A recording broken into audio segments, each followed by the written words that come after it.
I think everyone's got a talent. I think you've just got to find, what your talent is, and obviously it takes a lot of training and stuff, but I was lucky that I found it at an early age and fell in love with it, and I've had so many years practicing it. And from when I first won my first medal when I was 7, I was so competitive and I just wanted to win gold all the time, and I got really upset when I lost.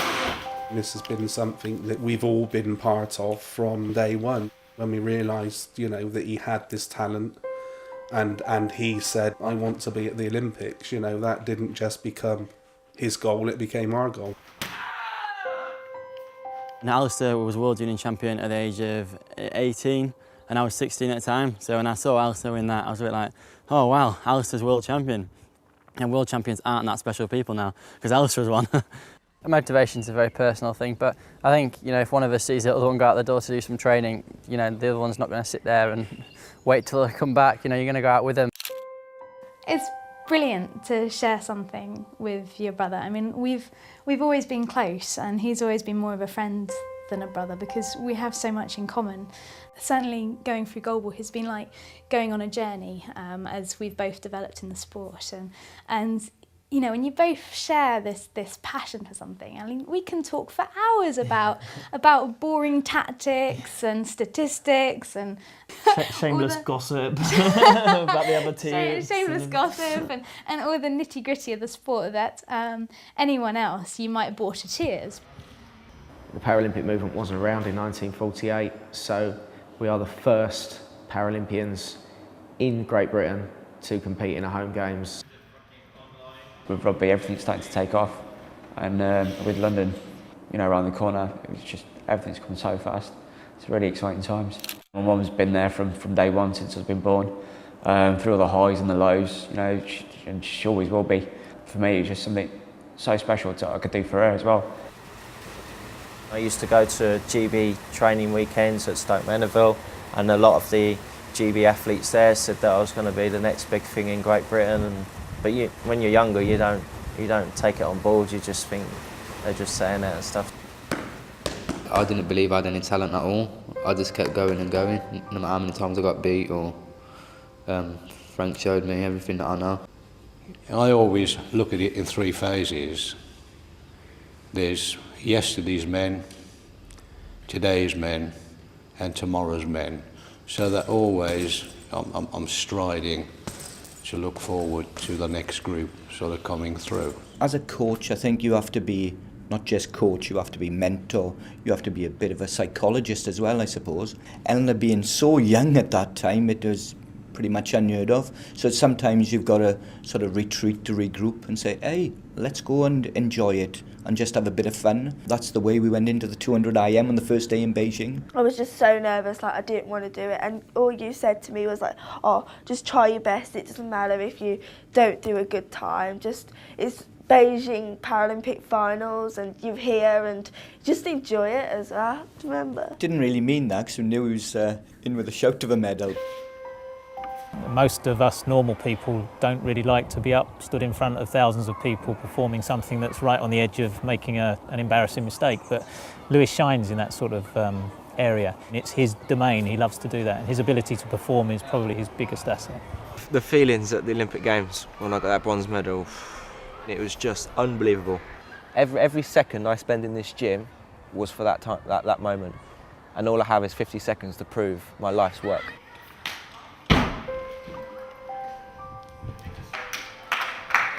It's a very technical event, and everything that Phil does is technical, which means that the coach needs to be there to tweak this, tweak that, and get everything so that it becomes ingrained. He understands me as an athlete, he understands what I need to progress, and I have the faith in him that he's going to guide me in the right direction, and whatever mistakes I make, he's there, he's got the good eyes to be able to correct it.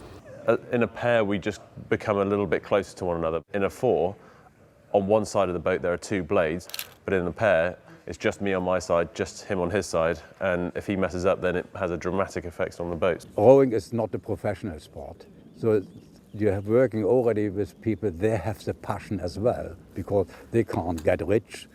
This is tough, hard work. Jürgen calls me the speedy man, and Hodge is the engine of the boat, so he drives it, and I sort of just have to control it and keep him in the reins, if you like. We want to be successful, and we want to show we are competitive, so everybody, the rowing family in the country, can be proud of us. Communication is a huge part of our sport because it's very action-packed racing. There's a lot happening at once and things change, you know, in a split second. Some parts of our race will have all three of us talking at the same time, but actually that's what we need.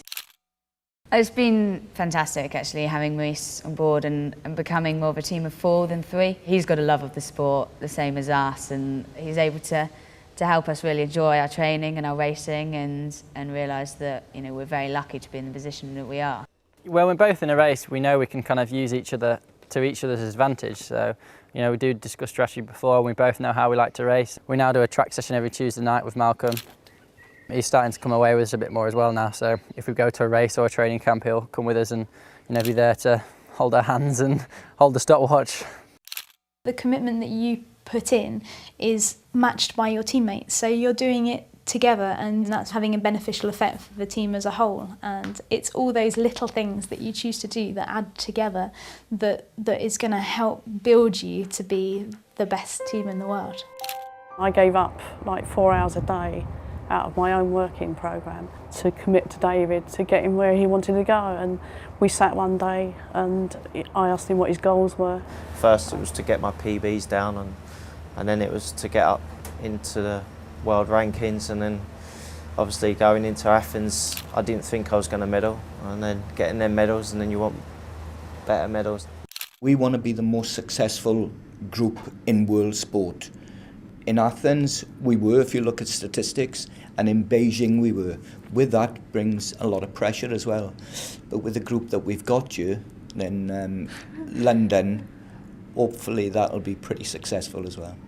Every time I'm training, I'm thinking about the Olympics and, you know, just dreaming about what it's going to be like, you know, with the home crowd and 4 matches to win gold and everyone there trying to support me. And yeah, it's definitely what I think about and dream about every day.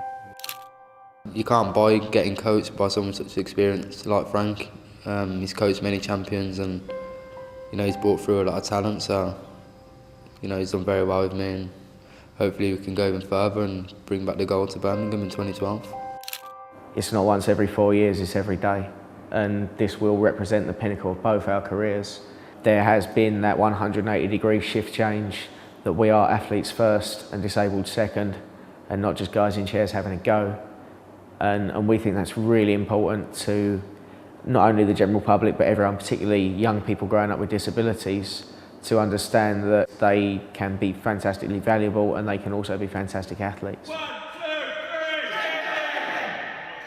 What I do every day is just get down to the track and work hard, tweak our technical bits, make the things I do better, and Aston puts his little ideas into what he thinks can make me a better jumper, and we work together to make sure that year after year we're improving, which we have been doing, and by the time the Olympic comes around I should be top of the tree. The changes for 2012 have already begun, so we're not waiting until the preparation for 2012. We're already started to make the changes that we think are going to bring out the performances then.